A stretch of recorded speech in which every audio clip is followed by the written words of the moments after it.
નમસ્તે વિદ્યાર્થીઓ. વિષય વાણિજ્યિક પત્રવ્યવહાર અને સેક્રેટરીયલ પ્રેક્ટિસમાં આપણે ભાગ 2 સેક્રેટરીયલ પ્રેક્ટિસ એની અંદર પાઠ નંબર 4 આવેદનપત્ર એટલે કે મેમોરેન્ડમ ઓફ એસોસિએશન એનો અભ્યાસ કરી રહ્યા હતા. આવેદનપત્ર એ કંપનીનો પાયાનો અગત્યનો મૂળભૂત દસ્તાવેજ એ ગણવામાં આવે છે અને મેમોરેન્ડમ ઓફ એસોસિએશન એટલે કે આવેદનપત્ર અને આર્ટિકલ્સ ઓફ એસોસિએશન એટલે કે નિયમનપત્ર આ બંને દસ્તાવેજો એ કંપની ધારા 2013 પ્રમાણે કોઈ પણ કંપનીએ જો સ્થાપનાનું પ્રમાણપત્ર મેળવવું હશે તો તેણે આ બંને દસ્તાવેજોએ કંપનીના રજિસ્ટ્રાર સમક્ષ રજૂ કરવા જરૂરી છે. અને આ પાઠમાં આપણે આવેદનપત્ર વિશે અભ્યાસ કરવાનો છે. આની પછીના પાઠમાં નિયમનપત્ર વિશે અભ્યાસ કરવાનો છે. આપણે આવેદનપત્રની વ્યાખ્યા, તેનો અર્થ જોયેલો, કંપની ધારા 2013 અને તેની અગાઉ જે કંપની ધારો હતો તે અને વખતો વખત જે જોગવાઈઓમાં ફેરફાર થાય તેને આધીન રહીને જે પત્ર તૈયાર થાય છે તે આપણું આવેદનપત્ર છે. આવેદનપત્રના લક્ષણો આપણે જોયેલા કે એ પાયાનો મૂળભૂત દસ્તાવેજ છે, કંપનીનું એ બંધારણ દર્શાવે છે, એમાં કઈ કઈ વિગતો દર્શાવવામાં આવે છે. હવે એ તૈયાર કરવા માટે તમારે કયું ફોર્મ એ અનુસરવું, તો કંપની ધારો 2013 છે એમાં આવેદનપત્રના જુદા જુદા ટેબલ્સ આપવામાં આવેલા છે. કંપની કયા પ્રકારની છે તે અનુસાર એના ટેબલ્સ એ નક્કી થાય છે. બરાબર, તો એ અનુસાર આપણે જે નિયમનપત્રનું ટેબલ એ નક્કી કરવાનું. એમાં જે પેરેગ્રાફ અનુક્રમ નંબર આપેલો છે, જે છાપેલું ફોર્મ તૈયાર છે તેની અંદર આપણે જરૂરી માહિતી લખવાની છે. ત્યારબાદ આવેદનપત્રનું મહત્ત્વ છે. તો કંપનીની દ્રષ્ટિએ આવેદનપત્રનું મહત્ત્વ આપણે જોયેલું. કંપનીના લેણદારો, કંપનીના વેપારીઓ અને બેંક છે તેની દ્રષ્ટિએ આવેદનપત્રનું મહત્ત્વ જોયેલું. અને કંપનીના શેર હોલ્ડરોની દ્રષ્ટિએ આપણે આવેદનપત્રનું મહત્ત્વ જોયેલું. અને જાહેર જનતાની દ્રષ્ટિએ શું આવેદનપત્રનું મહત્ત્વ છે એ પણ જોયેલું. ત્યારબાદ આપણે આવેદનપત્રની કલમો એનો અભ્યાસ કરી રહ્યા હતા.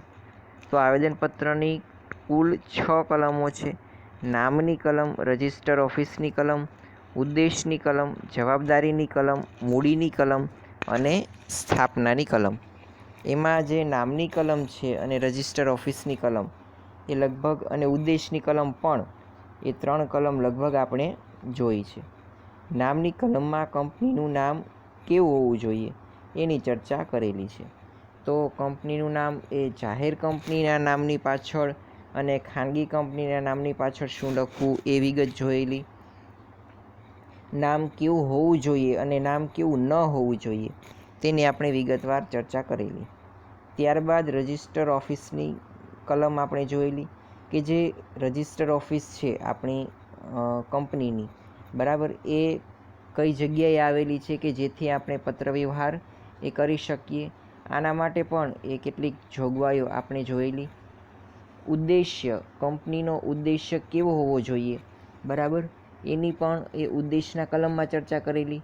અને જો આ ઉદ્દેશ દર્શાવ્યા હોય એ પ્રમાણે એ કંપની તેનું કાર્ય ન કરે તો તેને સત્તા બહારના કાર્ય તરીકે ઓળખવામાં આવે છે. તેની આપણે ચર્ચા કરી રહ્યા હતા. બરાબર, કે કંપનીના આવેદનપત્રમાં જે ધ્યેય જણાવેલો હોય તેના જ કાર્યક્ષેત્રમાં રહીને એ કંપનીએ કાર્ય કરવાનું છે.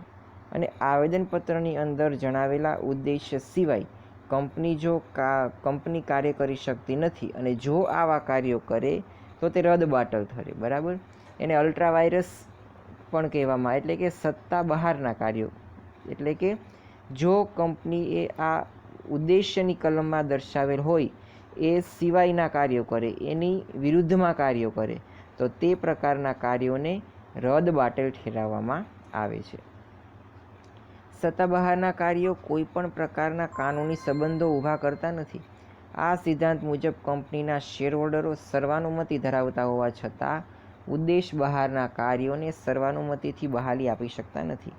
જો સત્તા બહારના કાર્યો કરવામાં આવે તો નીચે પ્રમાણેની અસરો થાય છે. બરાબર, એ અસરો આપણે જોઈ રહ્યા છીએ કે જો સત્તા બહારના કાર્યો એક કંપની દ્વારા કરવામાં આવે, બરાબર, તો તેની અસર એ નીચેના મુદ્દાઓમાં તમને આપેલી છે.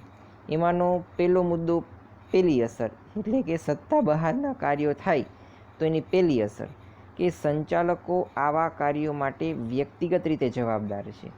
જે કોઈ પણ સંચાલક સભ્ય એ આ પ્રકારનું કાર્ય કરે એના માટે કંપની કોઈ પણ રીતે જવાબદાર નથી, પરંતુ એ સંચાલક પોતે વ્યક્તિગત રીતે આના માટે જવાબદાર ઠરે છે.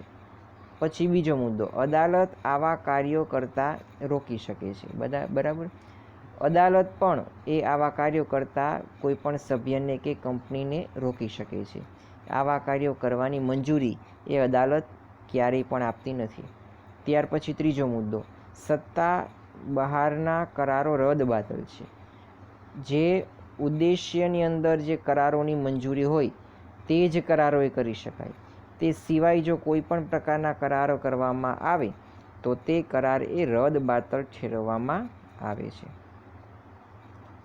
કંપનીના કર્મચારીઓ દ્વારા કરવામાં આવેલા સત્તા બહારના કાર્યો માટે કંપની જવાબદાર બને છે. બરાબર, એટલે કે જો કંપનીના કર્મચારીઓ છે, બરાબર, કંપનીના સભ્યો નહીં કે સંચાલકો નહીં, પરંતુ કંપનીના કર્મચારીઓ એ આવા સત્તા બહારના કાર્યો કરશે તો એના માટે કંપની પોતે જવાબદાર ગણાય છે. સત્તા બહારના કાર્યો માટે સંચાલકો ત્રાહિત પક્ષ માટે જવાબદાર ઠરે છે. બરાબર, સંચાલકો જો સત્તા બહારના કાર્યો કરશે તો કેટલાક ત્રાહિત પક્ષ, બરાબર, તો કંપની સાથે ઘણા બધા ત્રાહિત પક્ષો એ સંકળાયેલા હોય છે, જેમ કે લેણદારો, પછી કંપનીના શેરહોલ્ડરો, જાહેર જનતા, ગ્રાહકો, પછી પુરવઠો પૂરો પાડનાર સપ્લાયરો. આ તમામ પક્ષકારો સમક્ષ એની જવાબદારી ઊભી થાય છે. એટલે કે જો એ વ્યક્તિઓ એ સંચાલક ઉપર દાવો કરે તો એના માટે સંચાલક વ્યક્તિગત રીતે જવાબદાર ગણાય છે. ઉપર પ્રમાણેની પરિસ્થિતિ ન સર્જાય તે માટે કંપની સામાન્યતઃ ધ્યેયની કલમમાં અન્ય હેતુઓના શીર્ષક હેઠળ મોટાભાગના કાર્યક્ષેત્રને આ કલમમાં આવરી લે છે. બરાબર, એટલે કે મોટાભાગના કાર્યો છે એ કંપની દર્શાવી દે છે કે કંપનીને આ કાર્ય કરવાની મંજૂરી છે અને આ કાર્ય કરવાની મંજૂરી નથી. મોટાભાગના કાર્યોને મંજૂરી આપી દે છે. તો અહીંયા જ્યારે ધ્યેયની કલમમાં દર્શાવેલ હોય તેની વિરુદ્ધમાં કોઈ પણ સભ્ય એ કાર્ય કરે તો તેને સત્તા બહારના કાર્યો તરીકે ઓળખવામાં આવે છે અને આ પ્રકારના સત્તા બહારના કાર્યો એ રદબાતલ ઠેરવવામાં આવે છે. ત્યાર પછીની કલમ, ચોથી કલમ, એટલે કે જવાબદારીની કલમ, લેબિલિટી ક્લોઝ. જવાબદારીની કલમ એની અંદર કઈ કઈ બાબતોનો સમાવેશ થાય છે એનો અહીંયા અભ્યાસ કરવાનો છે. હવે પેલી આની અગાઉની એટલે કે ધ્યેયની કલમ, ત્રીજી જે ધ્યેયની કલમ આપેલી હતી એ પૂરી થાય છે અને જવાબદારીની કલમ એનો આપણે હવે અભ્યાસ કરવાનો છે. જવાબદારીની દૃષ્ટિએ કંપનીને 3 ભાગમાં વહેંચી શકાય: શેર મૂડી દ્વારા મર્યાદિત કંપની, બાંહેધરી દ્વારા મર્યાદિત કંપની અને અમર્યાદિત જવાબદારીવાળી કંપની. આ મુદ્દા જ્યારે આપણે BA ભણતા હતા ત્યારે પણ આપણે આનો અભ્યાસ કરેલો. કંપનીના પ્રકારોની અંદર પણ આપણે જોયેલું કે કંપની છે એ બાંહેધરીથી મર્યાદિત હોઈ શકે, શેર મૂડીથી મર્યાદિત હોઈ શકે અને અમર્યાદિત જવાબદારીવાળી કંપની પણ એ હોઈ શકે છે. તો હવે જુઓ, શેર મૂડી દ્વારા મર્યાદિત કંપનીમાં તેના સભ્યોની જવાબદારી મર્યાદિત હોય છે, બરાબર. શેર મૂડી દ્વારા મર્યાદિત જવાબદારીવાળી કંપનીમાં શું હોય છે? તો કે જે શેર હોલ્ડર હોય છે, બરાબર, તેણે જેટલી રકમના શેર ખરીદેલા તેટલી તેની જવાબદારી. એટલે કે હવે માનો કે કંપની ફડચામાં જાય અથવા તો કંપની બંધ થઈ જાય તો શેર હોલ્ડરોના તે શેરના નાણાં એ જાય છે. એટલે કે માનો કે 10,000 રૂપિયાના કે 15,000 રૂપિયાના કે 1 લાખ કે 2 લાખ રૂપિયાના શેર ખરીદા હોય અને કંપની ફડચામાં જાય તો એ તમારા શેરના નાણાં એ તમારે જતા કરવા પડે, ત્યાં સુધીની જ તમારી જવાબદારી ગણાય. તો આ પ્રકારની કંપનીને શેર મૂડી દ્વારા મર્યાદિત જવાબદારીવાળી કંપની ગણવામાં આવે છે, બરાબર. તો જો કંપની છે એ શેર મૂડી દ્વારા મર્યાદિત જવાબદારીવાળી કંપની હોય તો તે કંપનીના આવેદનપત્રમાં આ કલમમાં એટલે કે જવાબદારીની કલમમાં એ વિગત સ્પષ્ટપણે દર્શાવવી જોઈએ કે આ કંપની એ શેર મૂડી દ્વારા મર્યાદિત જવાબદારીવાળી કંપની છે.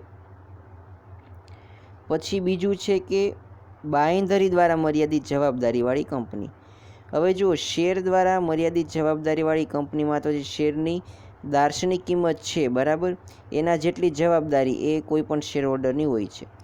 બાંહેધરી દ્વારા મર્યાદિત જવાબદારીવાળી કંપનીમાં કંપનીના જે તમામ શેર હોલ્ડરો છે તેમણે કંપનીને બાંહેધરી આપેલી હોય છે કે ભાઈ આટલી રકમની અમારી બાંહેધરી. જો કાંઈ કંપની ફડચામાં જાય કે નુકસાન વેઠે કે ખોટ સહન કરે તો અમે જે બાંહેધરી આપીએ છીએ તેટલી રકમની અમે જવાબદારી નિભાવીશું. એટલે કે માનો કે કોઈ શેર હોલ્ડરે 3 લાખ સુધીની જવાબદારીની બાંહેધરી આપી હોય તો અને કંપની ફડચામાં જાય તો એ શેર હોલ્ડરોએ કંપનીને 3 લાખ રૂપિયા ચૂકવવા પડશે. તો આમ બાંહેધરીથી મર્યાદિત જવાબદારીવાળી કંપનીમાં જે ચોક્કસ રકમની બાંહેધરી એ શેર હોલ્ડરો પાસેથી કંપની લે છે અને એ રકમ એ જ્યારે કંપની ફડચામાં જાય ત્યારે મેળવે છે, બરાબર. તો આ પ્રકારની જો કંપની એટલે કે જે કંપનીની સ્થાપના થયેલી હોય એ કંપની બાંહેધરીથી મર્યાદિત એટલે કે અત્યારે મેં સમજાવેલું એ પ્રમાણે બાંહેધરીથી મર્યાદિત જવાબદારીવાળી કંપની હોય તો તે કંપનીના આવેદનપત્રની આ જવાબદારીની કલમમાં આ વિગત સ્પષ્ટપણે દર્શાવવી જોઈએ કે ભાઈ આ પ્રસ્તુત કંપની છે જે એનું નામ છે એ શેર મૂડીથી મર્યાદિત જવાબદારીવાળી છે અથવા તો બાંહેધરીથી મર્યાદિત જવાબદારીવાળી કંપની છે. હવે પછીનો ત્રીજો ઓપ્શન છે કે માનો કે કંપનીની જવાબદારી અમર્યાદિત હોય એટલે કે કંપનીના જે શેર હોલ્ડરો છે તે કંપની ફડચામાં જાય તો પોતાના ઘરેથી મિલકતો વેચીને પણ એને જે કિંમત છે એ ભરપાઈ કરી આપવી પડે. એટલે કે જે કાંઈ ખોટ એ ભાગે પડતી આવે છે એ ભોગવવી પડશે અને આ માટે જો પોતાની અંગત મિલકત વેચી દેવી પડે, પોતાનું ઘર પણ વેચી દેવું પડે, બરાબર, તો પણ એને પોતાની જવાબદારી નિભાવવી પડે છે. તો આમ ઘણી કંપનીઓ છે એ અમર્યાદિત જવાબદારીવાળી કંપની હોય છે. તો આ પ્રકારની જો કંપની હોય તો પણ એ જવાબદારીની કલમમાં સ્પષ્ટપણે દર્શાવવું જોઈએ કે ભાઈ કંપનીના સભ્યો છે, બરાબર, તેની જવાબદારી એ અમર્યાદિત છે. તો આમ શેર મૂડીથી મર્યાદિત જવાબદારીવાળી કંપની, બાંહેધરીથી મર્યાદિત જવાબદારીવાળી કંપની અને અમર્યાદિત જવાબદારીવાળી કંપની, આમ 3 પ્રકારની એ જવાબદારીની દૃષ્ટિએ કંપનીના પ્રકારો પાડેલા અને એ રીતે જે પ્રકારની કંપની હોય તેની સ્પષ્ટ વિગત એ આ આવેદનપત્રની જવાબદારીની કલમમાં એ દર્શાવવી પડે. હવે જુઓ, એકલ વ્યક્તિની કંપની હોય તો તેનું મૃત્યુ થાય તો તેની જગ્યાએ કોણ સભ્ય થશે તેનું નામ પણ અહીંયા દર્શાવવામાં આવે છે, બરાબર. જે 2013ના કંપની ધારામાં એક નવી જોગવાઈ છે કે એકલ વ્યક્તિની કંપની, તો એક જ વ્યક્તિની કંપની હોય અને એ એક વ્યક્તિનું જો મૃત્યુ થાય તો એ કંપનીનું સભ્ય કોણ બનશે તેનું નામ એ પણ અહીંયા જવાબદારીની કલમમાં દર્શાવવાનું થાય છે. તો હવે અહીંયા તમારી જે જવાબદારીની કલમ છે પૂરી થાય છે. ત્યારબાદ તમને આપેલું છે મૂડીની કલમ એટલે કે કેપિટલ ક્લોઝ. મર્યાદિત કંપનીમાં મૂડીની કલમ ફરજિયાત છે, બરાબર. જે મર્યાદિત જવાબદારીવાળી કંપની છે તેણે મૂડીની કલમમાં વિગતો દર્શાવવી ફરજિયાત છે. શેર મૂડીથી મર્યાદિત જવાબદારીવાળી કંપનીમાં શેર મૂડીની રકમ અને તે કેટલા શેરોમાં વહેંચાયેલી છે તે શેરની કેટલી રકમ છે તે બતાવવી પડે. હવે અહીંયા જે શેર મૂડી બહાર પાડીને જે કંપનીની શરૂઆત થયેલી હોય તો કેટલા શેર બહાર પાડવામાં આવેલા છે, તે કયા પ્રકારના શેર છે અને એક શેરની શેર દીઠ કિંમત કેટલી છે વગેરે તમામ વિગતો એ મૂડીની કલમમાં એ અહીંયા દર્શાવવી ફરજિયાત છે. બાંયધરીથી મર્યાદિત કંપનીની અંદર જ્યારે કંપની બંધ કરવામાં આવે ત્યારે દરેક સભ્ય કેટલી બાંયધરી આપે છે તે સ્પષ્ટ રીતે દર્શાવવું પડે. જો કંપની બાંયધરીથી મર્યાદિત હોય અને શેર મૂડી હોય તો આવી કંપનીને 2 મૂડીની કલમ હોય છે, બાંયધરીની વિગતો અને શેર મૂડીને લગતી વિગતો. બરાબર. હવે જો બાંયધરી હોય તો એમાં જે શેર હોલ્ડર એટલે કે સભ્યો છે કંપનીના, તેણે અમુક ચોક્કસ રકમની બાંયધરી આપેલી હશે. તો શેર હોલ્ડરો તો ઘણા બધા હોય, તો કયા શેર હોલ્ડરોએ કેટલી રકમની બાંયધરી આપી છે આ વિગતો એ મૂડીની કલમમાં દર્શાવવામાં આવે છે. માનો કે કોઈ કંપનીના 50 જેટલા શેર હોલ્ડરો છે અને બધાએ અલગ અલગ રકમની, કોઈ 1 લાખ, કોઈ 2 લાખ, કોઈ 5 લાખ કે 10 લાખની રકમ ચૂકવવાની બાંયધરી આપી કે ભાઈ કંપની ફડચામાં જશે તો અમે આટલી રકમ ચૂકવીશું. બરાબર. તો આ વિગતો એ કંપનીની મૂડીની કલમની અંદર દર્શાવવી પડે. અને ત્યારબાદ જો કંપની શેર મૂડી અને બાંયધરી બંને દ્વારા એને શેર મૂડી પ્રાપ્ત એટલે કે પૈસા પ્રાપ્ત કરેલા હોય, એટલે કે શેર પણ બહાર પાડ્યા હોય અને બાંયધરી પણ મેળવી હોય, તો અહીંયા એણે કલમને 2 વિભાગમાં વહેંચવું. એક તો શેર મૂડીને લગતી વિગતો અને બીજું બાંયધરીને લગતી વિગતો. એ બંને વિગતો એને અહીંયા મૂડીની કલમમાં દર્શાવવી પડશે. જો એકલ વ્યક્તિ કંપની હોય તો ભરણું ભરનારના મૃત્યુ પછી કોણ સભ્ય થશે તે બતાવવું પડે. એટલે કે જો એક જ વ્યક્તિની કંપની હોય, એકલ વ્યક્તિની કંપની, તો જે ભરણું ભરનાર છે એનું મૃત્યુ થાય પછી સભ્ય કોણ બનશે તે સભ્યનું નામ એ પણ અહીંયા દર્શાવવું ખૂબ જ જરૂરી હોય છે. તો આમ અહીંયા તમને મૂડીની કલમ આપેલી છે. બરાબર. ત્યારબાદ સ્થાપનાની કલમ એ તમને અહીંયા આપેલી છે, પણ એ આપણે નેક્સ્ટ લેક્ચરમાં જોઈશું. ત્યારબાદ આવેદનપત્રમાં ફેરફારોની ચર્ચા કરીશું. તો આમ એ આજના આપણે લેક્ચરમાં જે સત્તા બહારના કાર્યો એ કરેલા. ત્યારબાદ જવાબદારીની કલમ, એમાં પણ શેર મૂડીથી મર્યાદિત જવાબદારીવાળી કંપની, બાંયધરીથી મર્યાદિત જવાબદારીવાળી કંપની અને અમર્યાદિત જવાબદારીવાળી કંપની એની ચર્ચા કરેલી. ત્યારબાદ મૂડીની કલમ, એમાં પણ એ બાંયધરી અને શેર મૂડી એ કોઈ પણ સંજોગોમાં એ મૂડીની કલમમાં તમારે જરૂરી વિગતો દર્શાવવી પડે છે, એની આપણે ચર્ચા કરેલી. તો આજે તમારે હોમવર્કમાં સત્તા બહારના કાર્યો અને તેની જે અસરોના મુદ્દા આપેલા છે એ, જવાબદારીની કલમ અને મૂડીની કલમ, આ ત્રણેય વસ્તુ તમારે એક વખત લખીને એ હોમવર્ક બુકમાં મોકલાવવાની છે. અને હવે આપણે જ્યારે નેક્સ્ટ લેક્ચરમાં મળીશું, બરાબર, ત્યારે જે સ્થાપનાની કલમ છે એને ખૂબ જ વ્યવસ્થિત વિગતવાર સમજીને જે આવેદનપત્રની કલમોમાં ફેરફાર છે, બરાબર, તેની ચર્ચા કરીશું. તો ત્યારબાદ આપણે સ્વાધ્યાય પણ આમાં જોવાનો છે. તો આજનો લેક્ચર એ આપણે અહીંયા સુધી રાખીએ છીએ. નેક્સ્ટ લેક્ચરમાં મળીએ ત્યારે આપણે આગળનો સિલેબસ ચલાવીશું. હોમવર્ક એ તમારે એક વખત જે મૂડીની કલમને સત્તા બહારના કાર્યો તેની અસરો જે આપણે આજે કરાવેલું છે, બરાબર, એ એક વખત કરીને તમારે મોકલાવી આપવાનું છે.